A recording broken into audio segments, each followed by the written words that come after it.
வேலையை செய்யணும்னு நினைச்சாலே தள்ளி போடுறீங்களா? இதுக்கு தாமரை முறைன்னு ஒரு பழைய டெக்னிக் இருக்கு. நமக்கு நல்லதுன்னு தெரிஞ்சும் ஏன் நம்ம மனசு அதை செய்ய மறுக்குது? இது நம்ம எல்லாருக்கும் இருக்கிற ஒரு குழப்பம்தான். இதுக்கான பதில் 12ஆம் நூற்றாண்டு ஜப்பான்ல வாழ்ந்த பென்கேங்கிற ஒரு போர் வீரரோட கதையில இருக்கு. ஒரு பெரிய தோல்வி பென்கேயோட வாழ்க்கையே மாத்திடுச்சு. அதுக்கப்புறம் அவர் கடுமையான உழைப்பு பாதைக்கு மாறினார். சிரமங்கள் ஒரு தடை இல்ல, அதுதான் நம்மள பலமாக்குறதுக்கான வழின்னு அவர் நம்பினார். இந்த மனப்பான்மைக்கு பேர்தான் தாமரை முறை. கிழக்கு தத்துவங்கள்ல தாமரை ஒரு சக்தி வாய்ந்த சின்னம். தாமரை பூ நல்ல இடத்துல பூக்காது. அது சேத்துல இருந்து தான் வெளிச்சத்தை தேடி மேல வரும். சரி, இந்த முறைய 4 படிகளா பிரிச்சு பார்க்கலாம். இது பழங்கால ஞானத்தையும் நவீன அறிவியலையும் இணைக்குது. முதல் படி நீந்தாய், அதாவது நீடித்த பொறுமை. இது சேத்துல புதைஞ்சிருக்கிற விதை மாதிரி. நவீன நரம்பியல் இத சைக்கலாஜிக்கல் ஃப்ளெக்சிபிலிட்டின்னு சொல்லுது. அதாவது சங்கடமா இருந்தாலும் அதை ஏத்துக்கிறது.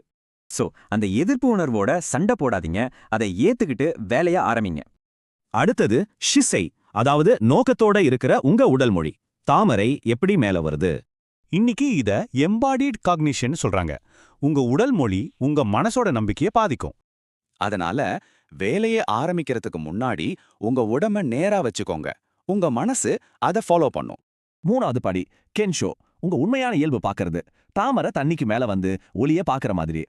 சுய பரிசோதனை பண்றது உங்க மூளையில முன்னேற்றத்துக்கான நரம்பியல் பாதைகளை பலப்படுத்தும். நீங்க பண்ற முயற்சிக்கு பலன் இருக்குன்னு உங்க மூளைக்கு நீங்க காட்டணும். சின்ன வெற்றிகளை கூட கொண்டாடுங்க. கடைசியா காகா, அதாவது மலர்றது. தாமரை சேத்துனால தான் பூக்குது, சேத்துல இருந்து தப்பிச்சு இல்ல. இதுதான் நியூரோபிளாஸ்டிசிட்டி. கஷ்டமான வழியில போக போக அதுவே உங்களுக்கு ஈஸியாகிடும். தினமும் ஒரு கஷ்டமான ஆனா அர்த்தமுள்ள வேலையை செய்யுங்க. இது தண்டனை இல்ல, இது ஒரு பயிற்சி.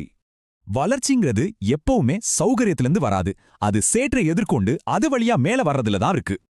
தாமரைய ஞாபகம் வச்சுக்கோங்க. உண்மையான வளர்ச்சிக்கு முறையான பயிற்சி, கவனம் தேவை. சரி, இன்னைக்கு நீங்க எதை சாதிக்க போறீங்க?